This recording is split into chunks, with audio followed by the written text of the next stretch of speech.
Mar Athanasius engineering കോളേജിലെ പൂർവ്വ വിദ്യാർത്ഥികളുടെ UAE കൂട്ടായ്മയായ മെയ്സ് അലുമിനി ദുബായിൽ 30ാം വാർഷികം ആഘോഷിച്ചു. Vikram Sarabhai Space Centre director doctor S. Unnikrishnan Nair മുഖ്യാതിഥിയായി.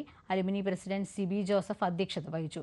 College principal doctor Bose Mathew Jose, general secretary Balamurali, treasurer Nevin, Akcaf president Paul T Joseph എന്നിവർ സംസാരിച്ചു. Coordination committee head Jithin Roy സ്വാഗതവും ഇവന്റ് കൺവീനർ ദീപ്തി നന്ദിയും പറഞ്ഞു.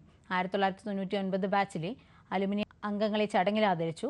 മെയ്സ് അലുമിനി ഡാൻസ് ക്ലബിന്റെയും മ്യൂസിക് ക്ലബിന്റെയും വിവിധ കലാപരിപാടികൾ ഇതോടൊപ്പം അരങ്ങേറി.